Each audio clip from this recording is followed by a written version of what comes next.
Labai diena, mėly kolegos. Džiaugiuosi galėdama Jums pristatyti visiškai šviežiai vos prieš 1 mėnesį Nacionalinės švietimo agentūros patvirtintą prevencinę programą skirtą ikimokyklinio ir priešmokyklinio amžiaus vaikams Think-Equal. Aš pati esu Irena Blaževičė, atstovauju organizaciją VŠI Įdomus Solis.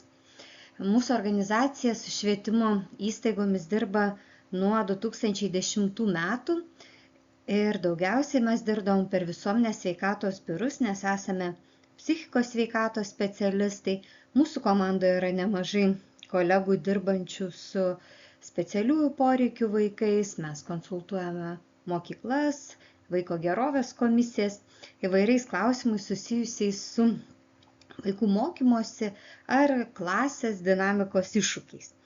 Tai mūsų sritis yra būtent patys sunkiausi atvejai ir ši programa Think-Equal mus pasiekė dėl to, kad vienoje iš konferencijų užsienio partneriai pasiūlė mums tapti Lietuvoje atstovais, ilgai dvejoję.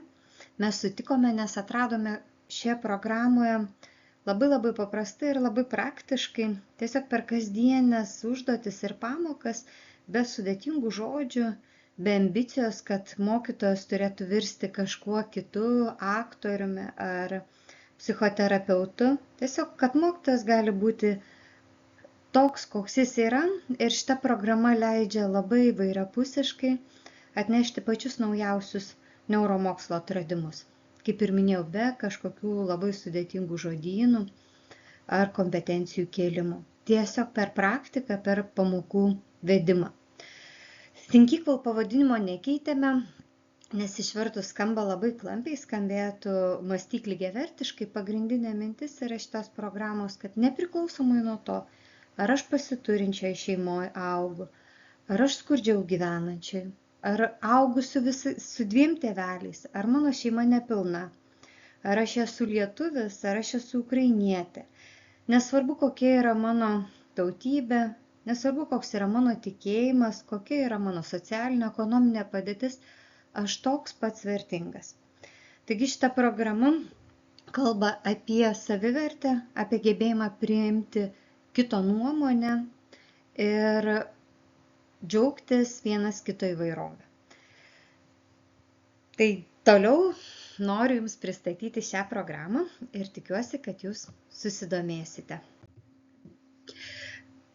Ši programa turi labai stiprų mokslinį pagrindimą, ilgai ties to neapsistosiu, bet svarbiausią akcentą norėčiau suteikti.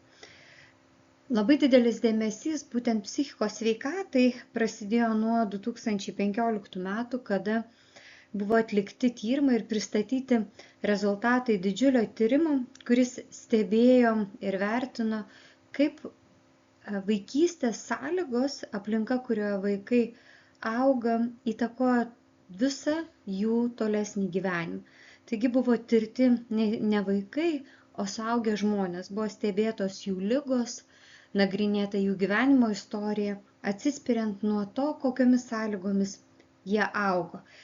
Ir buvo padaryta išvada, fundamentali išvada, kad vaikai augantis sudėtingose situacijose, taip vadinama, turintys sunkių vaikystės patirčių, prie kurių priskiriama ir skyrybos, ir smurtas, ir patyčios, ir skurdas, ir nepriežiūra, kuri gali būti nebūtinai materialinė, bet ir tiesiog vaikas negauna ryšio, nes tėvai neturi laiko jam skirti. Ir tos sunkios vaikystės patirtis tiesiogiai įtakoja toliau vaiko likimą. Ką ir rodo tyrimai, vaikas turintis daugiau nei vieną tokią sunkią patirtį, pavyzdžiui, šeima yra išsiskyrusi, vienam iš tėvų yra negalia ir šeima išgyvena nepriteklių. Ir visas šis rinkinys turi tiesioginę įtaką vaiko fiziniai sveikatai, rizikai, kad bus iššūkių mokykloje, vėliau rizikai, ne tik ligų rizikai, bet ir elgesio ir priklausomybių rizikai. Ir kągi mokslas taip pat iškėlė kaip klausimą Bet juk ne visi vaikai užaugę sudėtingomis sąlygomis pratęsia savo šeimos istoriją. Yra daugybė nuostabių pavyzdžių, kaip vaikai pasikeičia, jie išmoksta įveikti sunkumus, jie sustiprėja ir mes tai vadiname atsparumu.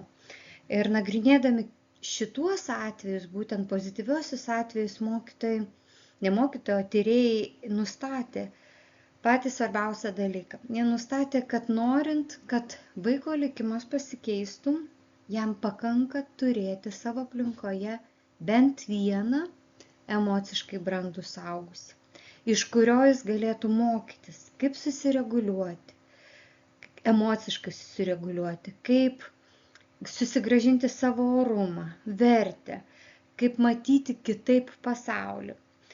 Pavyzdžiui, empatijos negalime išmokyti, bet empatiją galima leisti patirti.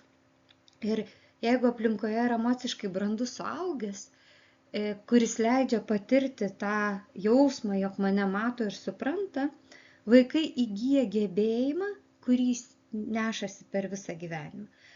Ir tai yra žinia, kurią norisi jums atnešti ir ją kartosim, jeigu keliausim kartu su jumis, kad jūs galite keisti vaikų likimus. Ir tai nėra tik poezija, tai iš tikrųjų yra faktas.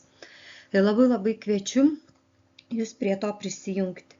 Mokslas taip pat pastaruoju metu pradėjo labai stipriai nagrinėti ir specialiųjų poreikių vaikų situaciją.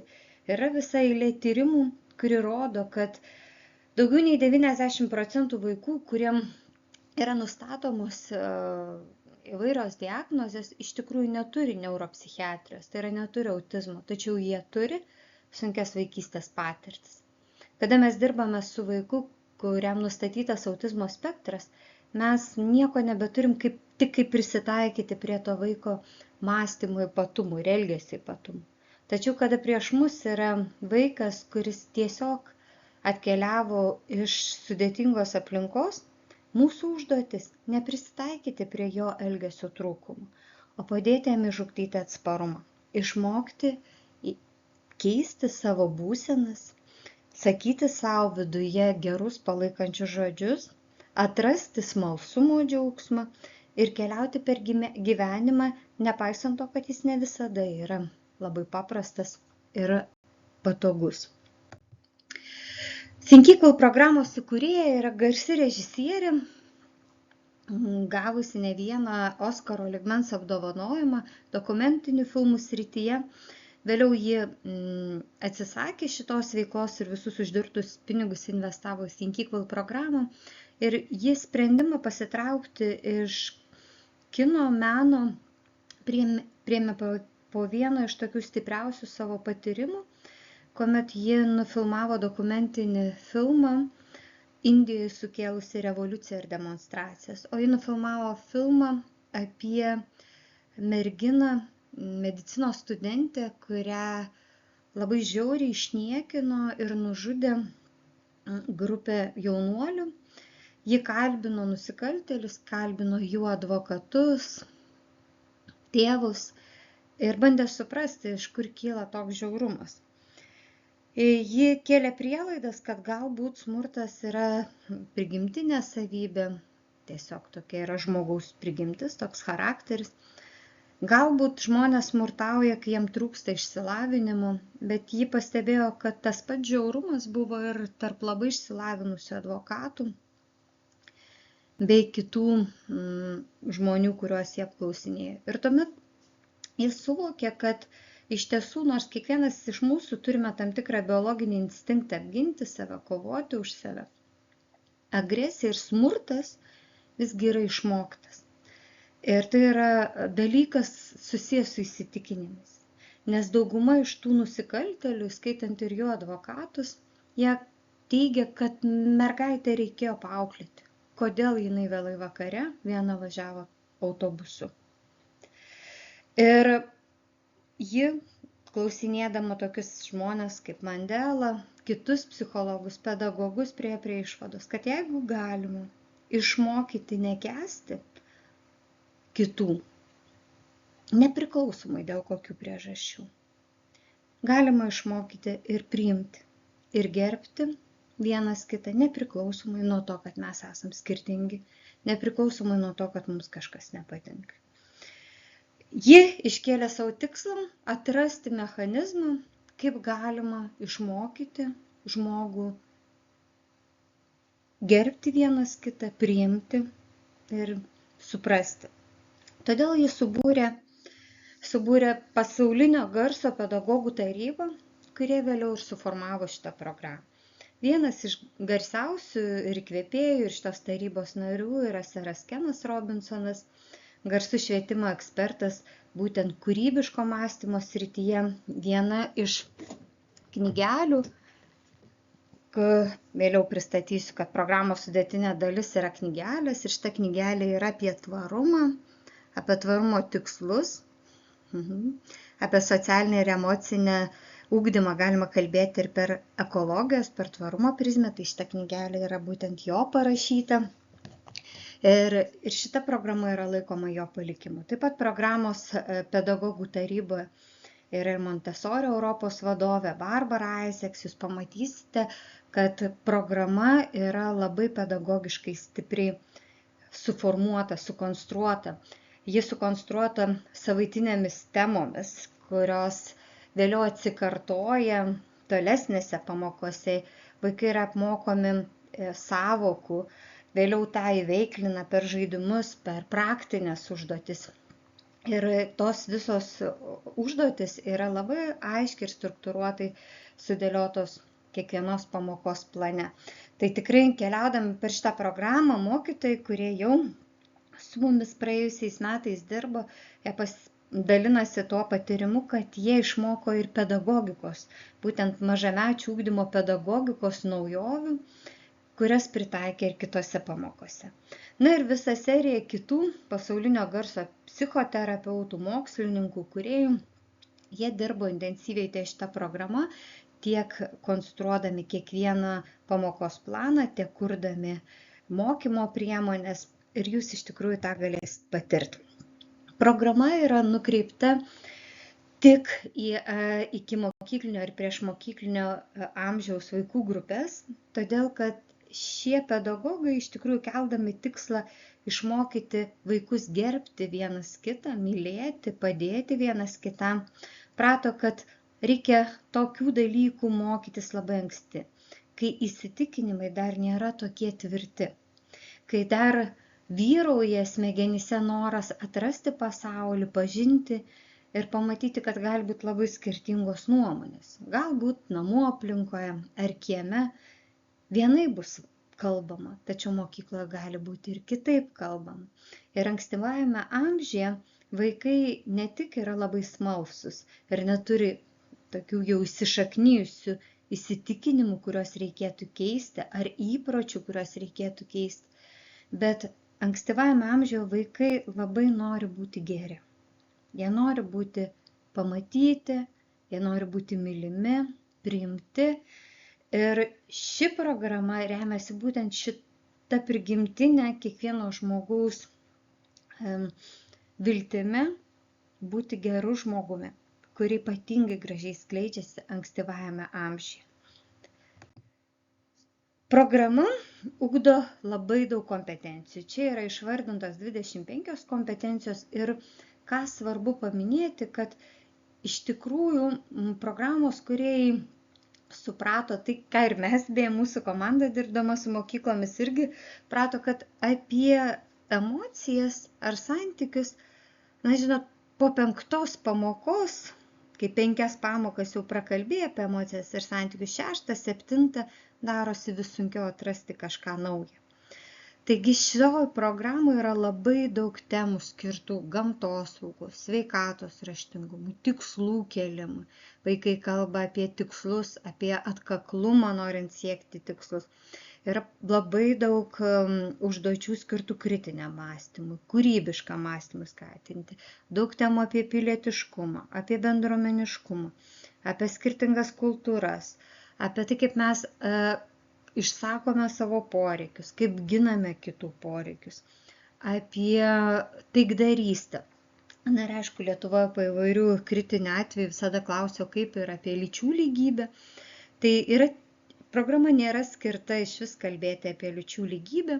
Vienoje vietoje, vienoje temoje yra tik tai per profesijos prizmę prisiliečiama prie šito klausimų, kuomet yra visa tema skirta tikslų kėlimui ir knygelės, atraminės knygelės istorija yra apie mergaitę, kuri nori tapti alpiniste ir įkopti į aukščiausią kalną Everestą. Ir jai visi aplinkoje sako, bet tu mergaitė, tu lėlė, tai yra ne mergaičių darbas lipti į Everestą, o ji vis tiek užsibrėžė ir lipa. Ir aišku, pratimai tų temų metu vaikai piešia, kelia savo tikslus, vardina savo svajonės, jas piešia ant tam tikrų įrankių. Ir mintis yra, kad nesvarbu, kas tu ar berniukas ar mergaitė esi, tu gali pasirinkti tikslą ir turėti svajonę, kokią tik tai nori, ir pasirinkti profesiją, kokią tik tai nori. Daugiau šitai temai nėra skiriama jokių specialių aspektų. Kas dar yra svarbu? Svarbu tai, kad programa sukurta gana universaliai, joje nėra tokių žodžių kaip meditacija. Nėra tokių žodžių kaip patyčios ar smurtas. Viskas yra teikiama per neutrales temas, naudojant žodžius ir savokas, kurie nesukelia jokiai kultūrai ar jokiam tikėjimui susierzinimą. Ir viskas teikiama per teigiamus pavyzdžius. Kalbama apie draugystę, apie pagalbą, apie gerumą, apie kiekvieno naudingumą, o ne apie neigiamas pusės. Tokiu būdu formuojant tą pozityvioji psichologija, kur jį veda, formuojant tą norą kopijuoti ir būti geru žmogumi. Ir Think Equal programos pagrindinės kolonos yra gerovės ir psichinės sveikatos stiprinimas. Mokytojai dalyvavę pilotinėme tyrime visi įvardina, kad pagerėjo klasės mikroklimatas, emocinis klimatas, santykiai tarp vaikų, įskaitant ir vaikus, kurie buvo itin sudėtingo elgesio. Ir ši programa, ką mes jau matome Lietuvoje, ką mums kalbam, mes iš savo pusės jau metus keliavom su 75 grupėm, taigi turim jau jų patirtį.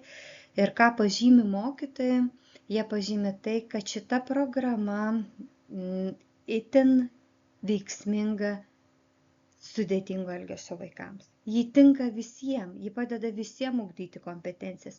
Bet būtent programoje integruoti savireguliacijos mechanizmai ir tie gerumo pavyzdžiai, jie labai padeda vaikams, kurie turi iššūkius suprasti savo elgesio padarinius. Ugdomos socioemocinės kompetencijos, tai yra gebėjimas ne tik tai vardinti emocijas, kas beje pastaruoju metu yra sakoma kaip netiek svarbu, nes emocijos gali būti prieštaringos, aš galiu liūdėti, bet man gali būti gera liūdėti. Ir šito vietoje daug svarbiau yra suprasti, kur kyla emocijos. Tai per šią programą vaikai mokosi atpažinti, kas vyksta jų kūne, iš ko jie žino apie tai, kad randasi emocija ir kaip jie gali ją susireguliuoti, kaip gali ją pakeisti iš nemalonios į malonę, iš tos būsenos, kai aš visiškai nieko nenoriu, tik pasislėpti ir verkti, kaip man pakeisti šitą emociją į daug aktyvesnę, kad aš turiu gebėjimą pastovėti už save, atsakyti, arba kai man reikia rudenėlio šventį atsistoti ant scenos, o labai bijau, man yra neramu, kaip man savyje pažadinti tą tvirtumą ir pasitikėjimą savimi. Socialinės kompetencijos tai bendravimo, gebėjimų išsakyti savo poreikius, girdėti kito poreikius, susitarti, susipykus susitaikyti. Ir mums, kaip Domusoliui, ypatingai svarbi yra socialinio teisingumo komponentė. Programoje labai daug pamatysite pavyzdžių ir atvejų apie tai, kai tikrai skirtingų socialinių sluoksnių, skirtingų gebėjimų žmonės, jie padeda vieni kitiem, jie išsprendžia kažkokius iššūkius kartu. Ir tokiu būdu kuriamas tas suvokimas, kad koks tu bebūtum, tu esi vertingas ir vertas būti mylimas ir gerbiamas. Ir ši programa, remiantis mūsų tyrimo duomenimis, itin patinka mokytojams dėl kelių aspektų. Visų pirma, šios programos nereikia vesti kaip papildomų pamokų skirtų socialiniam emociniam ugdymui, kadangi programos temos apima labai daug aspektų, kaip ir minėjau, ir gamtosauginių, ir sveikatos raštingumo, pilietiškumo, kultūrinių aspektų. Tai mokytojai šitas temas tiesiog integruoja į savo ugdymo programą. Kartu su ekspertais atlikome tyrimą, jeigu bus reikalinga, galėsim pristatyti. Programa apima apie 2/3, tai apie 70% kompetencijų nurodytų iki mokyklinio ugdymo programos gairėse. Nes jūs šitas pamokas tiesiog integruojate į bendrąjį turinį. Ir tai iš tikrųjų yra labai gera tendencija, nes kuomet yra kalbama, jog norėtumėm, kad socialinis emocinis ugdymas taptų bendro ugdymo dalimi, tačiau nėra aišku, kaip tai įsilieja į visas temas, tampa tiesiog retoriniu klausimu. Šita programa jums padės užpildyti dalį ugdymo programos plano, ypatingai mokytojai patarė jas naudoti kaip tas vadinamas integruotas pamokas. Taip pat pamatysite, kai pradėsite dirbti, kad programa yra sudėliota ir remiantis to fenomenais grįstų ugdymų, kuomet vienai savaitei yra skirta viena tema. Taigi jūs pakankamai nuodugniai galite tam tikrą aspektą išnagrinėti. Taip pat mokytojai pastebi, kad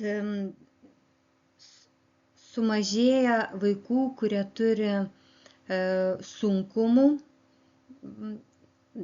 iššūkiai, jie labiau integruojasi į klasės aplinką, pagerėja klasės mikroklimatas, mokytojams labai patinka aiškios, detaliai struktūruotos pamokos, taip pat paruoštukai toms pamokoms, priemonės ir įvairios užduotis, kurias reikia padaryti. Ir kuo mes džiaugiamės tai, kad didžioji dalis mokytojų pradėję programą ją baigė ir apie 80% jie tęsia toliau. Dažniausiai netęsiama, nes yra pasikeitimai su klasės amžiuje ar atkeliauja mažiukai, tačiau dauguma mokyklų visgi tęsia. Programa yra tarptautinė ir šis žemėlapis galbūt svarbus ne tiek dėl tos programos masto, kokiai visą pasaulį apimanti, bet su šiuo žemėlapiu norisi parodyti, kad programa yra padaryta labai universaliai. Nors jinai yra adaptuota Lietuvai, pritaikyta kartu su pedagogais daryti vertimai, tačiau ir išlaikytas daugiakultūriškumas. Taigi ir programa yra tiek universali, jog ji nepažeidžia jokios kultūros vertybių ir nepateikia jokių įsitikinimų, kurie būtų kažkaip apriboti konkrečios tautos ar kultūros. Tai yra, šios programos kalba yra universali žmogiškumo kalba. Programą sudaro, programa apima 90 pamokų, tai yra 30 savaičių, vidutiniškai suplanuota po 3-30 minučių pamokas per savaitę. Tačiau ką mes matom, kad iš tikrųjų mokytojai improvizuoja. Kartais jie pamokas padaro ilgesnės, pavyzdžiui, jeigu išeina į lauką ir pratęsia, kai kurie mokytojai derina pamokas su pietų miegu, pavyzdžiui, skaito knygelę prieš miegą, o jau kitoje dienos dalyje atlieka praktinės užduotis. Esmė yra, kad programa yra nuosekli, tai labai rekomenduojama tiesiog keliauti žingsnis po žingsnio, tai yra nepradėti nuo 14 pamokos, nors jie atrodo įdomesnė, o pabaigti ten antra pamoka, nes vesdami pamokas jūs pamatysite, kad yra savokos, kurias vaikai išmoksta, jie išmoksta tam tikrų pratimų ir vėliau eigoje prie jų sugrįžtama. Todėl bus tam tikros ugdymosi spragos, o sudarytos mokymosi kilpos, pakartojimai, sugrįžimai prie įvairių temų padeda užtvirtinti medžiagą ir stiprina vaikų ilgalaikę atmintį. Mes Lietuvoje pradedame nuo 5-7 metų vaikams skirtų priemonių, ateitie galbūt dar mažesniams amžiaus grupėms pritaikysim, bet dabar programa yra pritaikyta 5-7 metų vaikams, tačiau iš patirties matome, kad mokytojai puikiausiai dirba ir su mišriomis grupėmis. Arba kai kurie turi tokią galimybę, netgi pratęsia vėliau darbą ir pirmoje klasėje, ar su priešmokyklinukais, tai yra perkelia, arba netgi kartoja. Girdim, kad kai kurie mokytojai net jau praėję 1 metus tą pačią grupę vėl kartoja tas pačias pamokas, nes mano, kad tai yra vertinga. Tai keliavom toliau. Lietuvoje buvo, kaip ir minėjau, atliktas pilotinis projektas. Tikrai galite įvesti internete, Google paieškoje Think Equal Lietuvoje ir pamatysite daugybę ugdymo įstaigų, kurios jau skelbėsi, kad jos dirba su šita programa, taigi drąsiai galite skambinti ir klausti. Ir ką rodo mūsų atliktas poveikio tyrimas, kuris buvo labai svarbi sąlyga ir nacionaliniai švietimo agentūrai akredituoti programą, tai yra, kad tikrai labai didelė dalis mokytojų, 90% teigia, jog pagerėjo vaikų gebėjimas valdyti emocijas, pagerėjo susikaupimo gebėjimas, tarpusavio santykiai pagerėjo su vaikais, taip pat ir pačių mokytojų santykiai su vaikais pagerėjo. Kas mus ypatingai džiugina, kad mokytojai pastebi ir pagerėjimą tų vaikų, kuriems itin sudėtinga keistis, tai vaikučių, kurie turi iššūkių. Ir mokytojai teigia, kad tas pagerėjimas nelieka tik tai šios pamokos rėmuose, jis nukeliauja, nuvilnija į kitas pamokas, nes tiesiog keičiasi klasės santykiai. Nors nekeliame tikslo pasiekti šeimas su šia programa, tačiau jau ir po pilotinio etapo mokytojai teigia, jog tėvai dalinasi su jais ir džiaugiasi tuo, ką vaikai atsineša į namus. Čia matote keletą citatų iš mokytojų pasisakymų. Visos citatos yra labai jautrios ir dažnai liudija pokytį, pačius jos nustebinusi pokytį. Galbūt vienas iš pastebėjimų, kurio čia nėra parašyta, paminėsiu, yra tokia tema, ir jai skirta knygelė Taikos forma. Ir ta tema yra apie taiką. Ir labai gražiai toje temoje apie taiką kalbama per skirtingas kultūras ir vaikai kviečiami susipažinti su skirtingų tikėjimų maldos namais, su mečete, sinagoga, bažnyčia. Jūs medžiagoje turite visus pavyzdžius paruoštus, tai reikia parodyti, yra skaitoma istorija. Ir vaikams užduodamas klausimas apie sąvokas. Ir mokytoja mums viena rašo, kad į klausimą apie tai, ką reiškia žodis karas, visi vaikai galėjo atsakyti. Bet ką reiškia žodis taika, jie neturėjo atsakymo. Na tai šiek tiek ir nuotrauka, kurioje mes gyvenam, ir nuotrauka, kuri rodo, kad labai trūksta šalia viso iššūkių, patyčių, smurto, nerimo, baimės, šalia šito neigiamo įkrovos žodyno labai trūksta ir kitos atsvaros.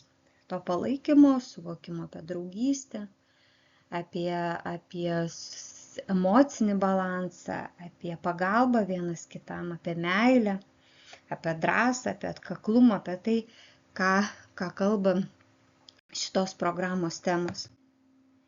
Ir čia yra keletas nuotraukų, iliustracijų ir pasisakymų iš mokytojų pasidalinimų, kaip sekasi jiems vykdyti programą.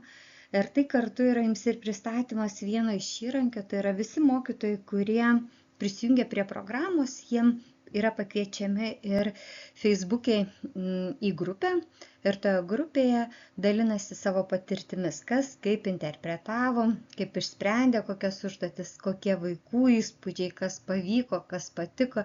Yra labai gera girdėti tuos liudijimus ir pasidalimus, o kartu tai yra puikus žinių ir idėjų bankas visiems kitiems, kas nori keliauti su šia programa. Čia toliau yra nuotraukos, kuriamis norisi parodyti, kad visi pratimai ir užduotis, kurios yra atliekamos, jos gali būti atliekamos ir gamtoje.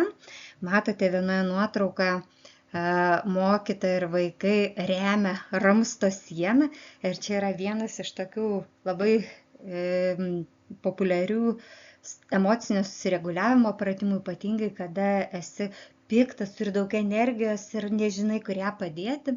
Tai kada mes atsiremiam į sieną, pajaučiam savo koją, stuburą, tai padeda labai įsižeminti, sugrįžti į savo kūną, ypatingai padeda mušeikoms. Tai ką to noriu pasakyti, kad knygoje ir programoje yra pasiūloma rinkinys pratimų, jų nėra begalybė, bet tie pratimai yra labai pagristi, turi aišku mokslinį pagrindimą ir jeigu bus aktualu, galėsim ir paaiškinti visas detalės. Ir vėliau per pamokas jie yra kartojami. Ir vaikai atranda, kas kiekvienam iš jų padeda prie skirtingų būsenų pasikeisti, susireguliuoti. Tai šalia visų temų yra dar atskira linija, kaip gebėti keisti savo emocinės būsenas. Taip pat apačioje matote vaiką su plunksnele ant krūtinės. Ir čia yra irgi viena tema, yra tema apie sunkią širdį ir apie tos atvejus, kai namuose yra sunkumai ir kai mes ieškome būdų, kaip savo padėti, nes negalime padėti kitam. Yra istorija apie berniuką su sunkia širdimi, kurio tėtis susirgo ir širdį vaikui slegia ir jis eina ieškotis pagalbos. Ir visi jam bando padėti skirtingais būdais ir nei vienas iš tų būdų nepadeda. Ir berniukas suranda savo būdą, kuris jam padeda. Ir tam, kad patirtumėm, ką reiškia sunkia ar lengva širdis, pamokos plane yra kviečiama mokytojus surasti formas, kaip vaikai galėtų pajusti sunkumą. Galbūt paguldyti akmenį ir plunksną ar kažkokį kitą sprendimą. Tai turim tokių pavyzdžių, kai kurie mokytojai, matėm nuotraukas, mažiukai vaikai nešasi 3 litrų vandens tuos plastikinius butelius ir dedasi ant savęs, nes toks didelis yra tas širdies sunkumas. Tai čia jau prasideda mokytojo improvizacija, kaip tą sunkumą sukurti, atrasti, patirti ir kartu kaip patirti tą širdies lengvumą. Ir nors tai yra metafora, bet kartu ji fiziškai jaučiama kūne. Tai apie tai irgi yra kalbama medžiagoje, nes visi tie žodžiai, kurie yra tai kaip pyktis ar liūdesys, vienatvė, jie yra labai abstraktus. Klausimas, ką mes patiriam, kai juos išgyvenam ir kaip tą patyrimą galime keisti. Ir programa per tai veda ir to moko. Ir dar keletas pavyzdžių. Ir šioje kolekcijoje yra svarbus elementas, jūs matote tokį 4 spalvų plakatą. Tai yra vienas iš pagrindinių įrankių, taip vadinamas emocijų matuoklis. Jis pristatomas vaikams programos pradžioje, kaip dalis iš temos. Ir vaikai pamažu išmoksta jį naudoti. Ir tai yra įrankis, kuris padeda man atpažinti savo būseną, ją įvardinti ir ją keisti. Nes kiekvienas iš šitų spalvų jinai reiškia, padeda man atpažinti, ar aš turiu jėgų. Ir man gera, ar aš neturiu jėgų ir man gera, arba galbūt aš turiu labai daug jėgų, bet man labai pikta, labai bloga. Ir galbūt aš neturiu jėgų, visiškai neturiu energijos ir man labai bloga, norisi pasislėpti, norisi verkti. Ir kada mes atpažįstam tą būseną kūne, čia jau remiasi neuropsichologija, per pristatymą įvadinę programą mes paaiškinam visą technologiją, kodėl būtent tai. Net jeigu aš nežinau, kokiu vardu pavadinti mano emociją, bet aš galiu uždėti ranką delniuką ant tos spalvos, kuri atspindi mano savijautą, ne kaip metafora, bet kaip toks faktinis indikatorius, nes mėlyna, pavyzdžiui, reiškia, kad aš visiškai neturiu jėgų ir man labai bloga, labai negera. Tokia kolapso būsena. Ir tada jau vaikai žino, jeigu jie išmoksta, kaip aš savo galiu padėti iš tos būsenos išeiti. Tai mokytojai mums rašo, kad šitas nuotaikų matuoklis jau vien pridėjus delną jau padeda sveikti. Tačiau iš tikrųjų tai yra ir mokymosi įrankis viena vertus, kita vertus, tai yra ir tam tikrų temų, programos dėstomų temų dalis. Kodėl programos padeda įtraukti visus vaikus, įskaitant ir vaikus turinčių specialių poreikių, ir vaikus turinčių elgesio, mokymosi sutrikimų, nes kiekvienoj pamokoje yra užprogramuoti elementai, įdėti elementai, kurie yra taikomi dirbant su sudėtingo elgesio vaikais. Tai ir tinka visiems, bet taip pat tinka ir šiem vaikams. Ir kiekvienoje pamokoje yra žaismingumo elementas per įvairias praktinės, kūrybinės užduotis. Kiekvienoje pamokoje yra tas labai svarbus priėmimo elementas, kada nepriklausomai nuo to, kaip aš jaučiuosi, aš esu priimtas ir tai yra temos susijusios su emociniu savireguliavimu. Kiekvienoje pamokoje yra skiriamas dėmesys smalsumo sužadinimui, nes smalsumas mumise pagamina dopaminą, labai svarbu mums hormoną, kurio dėka mes norim judėti, siekti, pasidarom atkaklus.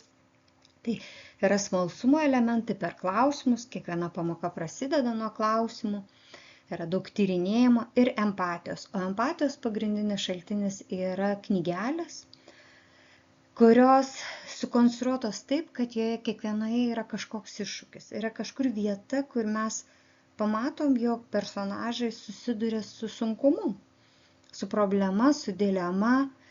Ir čia mes imam juos atjausti. Ir kartu matom, kaip jie gauna palaikymą arba kaip kūrybiškai, nestandartiškai jie išsprendžia tą užduotį.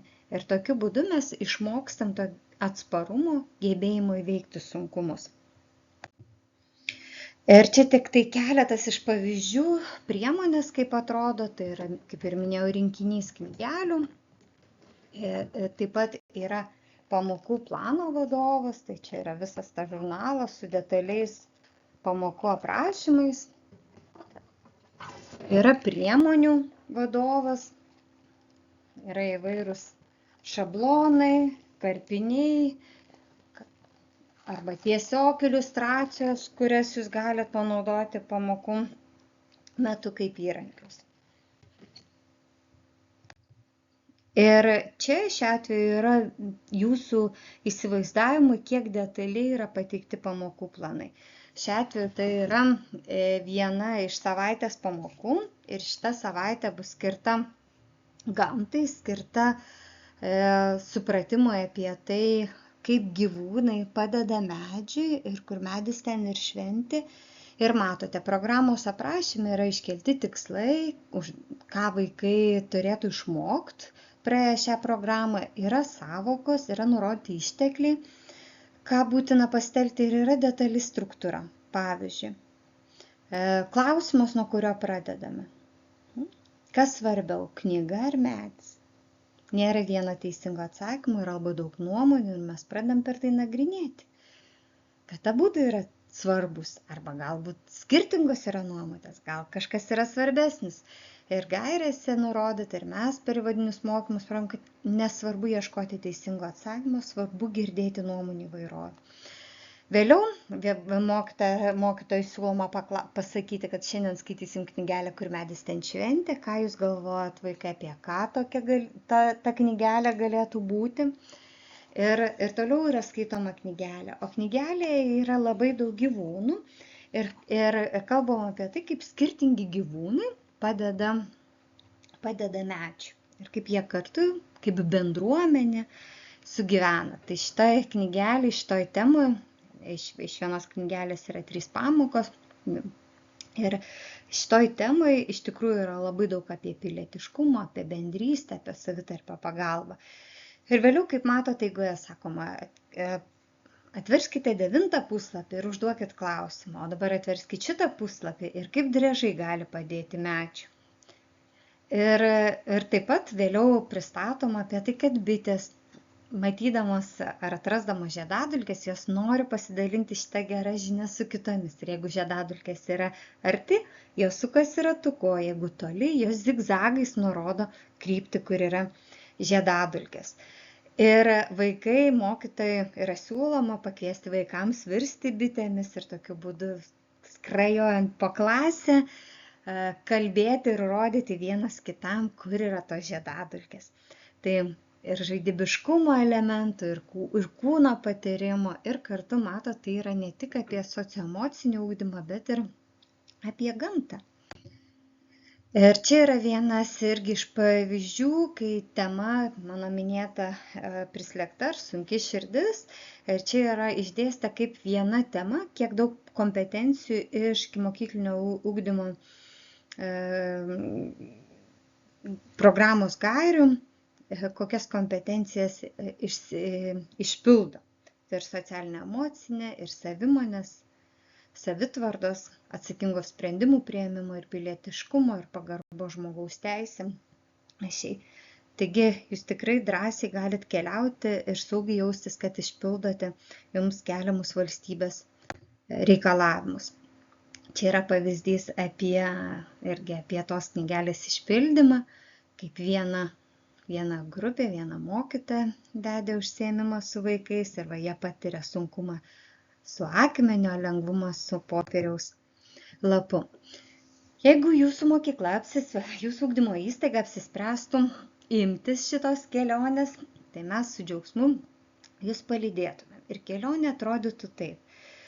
Mes pradžioje duotumėm jums prisijungimus prie 5 valandų nuotolinio kurso, kurį galite klausyti kaip norite. Tiesiog tai kaip ir serija filmukų, paruoštų jau pačių programos kūrėjų su lietuviškais titrais.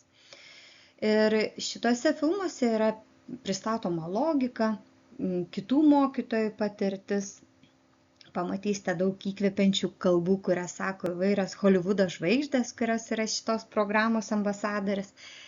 Taip pat mokytojai, kurie peržiūrėjo programą, peržiūrėjo šitos mokymus, o labai daug naudingos informacijos gavau ir savo, kaip pačiam dirbti su savimi, su savo emocijomis. Tai šitą nuotolinių mokymų programą mes ją siūlome peržiūrėti dar prieš ateinant į gyvus mokymus jau su mūsų komanda. Vėliau yra patyriminė pamoka ir metodikos pristatymas, trunkantis 2,5–3 valandas, kuomet mes su jumis nukeliaujame per pamoką, pristatome logiką, duodame tam tikrų patirčių iš pamokų struktūros ir paaiškinam visą metodinį karkasą. Mokymai tikrai neprailgsta, jau dirbam su ne viena grupe, tai tikrai esam išdirbę tokį būdą, tokį kelią, kuris mokytam ir palieka emocinį įspūdį ir žinių duoda. Toliau pasidaliname su jumis paruoštukais, kuriuos galite išsiųsti tėvams. Įtraukiame mokytojus į Facebook grupę, kurioje dalijamasi patirtimi. Ir pradedame kelionę kartu su kitais kolegom. Tai yra tam tikra grupė mokytojų yra surenkama. Ir jūs kartu gaunate kas savaitinius pranešimus ir tuose pranešimuose jums yra video pranešimus, kuriuose jums yra perskaitomos tos savaitės pamokos. Tai yra jų turinys, ką reikia pasiruošti. Ir kas yra svarbu, kad jūs irgi prie to video pranešimo galite prisijungti bet kada, dirbdami savo namų darbus, gulėdami vonėje. Tiesiog išklausote, įsivaizduojate, kaip atrodys tos pamokos, įgaunate prasmę, pasiruošėte priemonės ir jau esate pasirengę keliauti. Jeigu jūs susergat ar nekeliaujat su bendra banga, jūs bet kada galite sugrįžti prie tų video įvadų, video įrašų ir tęsti kelionę jums tinkamų ritmų. Svarbiausia, kad jūs jau, jeigu esate programos dalis, jūs gausite visą rinkinį pranešimų. Kartą per mėnesį per pietus, pietų miego metu, nes taip mokytam yra patogiausia, galite be kamerų, tiesiog net nekalbėdami, kai kurie sako, mes pasipjaustom pyrago arba būnam prie vaikučių, kurie miega. Klausom ir mes turim supervizijas bei mokymus. Jie yra trumpi iki valandos, nebent jeigu tema labai aktuali, galim pratęsti iki 1,5 valandos. Ir gyvi nuotoliniai susitikimai, kuriuose mes atsakom kylančius klausimus ir pasidaliname įvairią informaciją, kuri padeda ir jums kelti savo kompetenciją socialinio emocinio ugdymo srityje ir ypatingai padeda su savimi dirbti, kad nepergdėtumėt, kaip jūs galite save subalansuoti, sureguliuoti. Kai kurie pratimai būna tiesiog mes padarome jums atsipalaidavimo pratimus ar patarimus, kaip įveikti įtampą, arba net praktinės užduotis, kurios padeda ne tik būti šalia miegančių vaikų, bet ir jums pačiom pailsėti. Ir kas dar yra svarbu, tiek mokykloje, tiek mums kaip programos nešėjam yra svarbu atlikti poveikio vertinimą. Ir poveikio vertinimas susideda iš dviejų dalių. Viena dalis tai yra poveikis konkrečiam mokiniui. Ir jis yra vykdomas tokiu būdu. Mes jums pateikiam įrankius, tai yra klausimyną, ir prieš pradedant programą jūs pasirenkate vieną mokinį, kurį norėtumėt stebėti. Jūs užpildot klausimyną, programos pradžioje ir programai pasibaigus vėl užpildote tam, kad galėtumėt įsivertinti, ar įvyko vaiko pokytis. Ir vieną kartą per visus metus mes dar užduosime jums klausimus ir atsiūsime klausimyną apie tai, ką jūs išsinešėt, kas jums tiko, nepatiko, ką siūlytumėt koreguoti, o kas suveikė puikiai.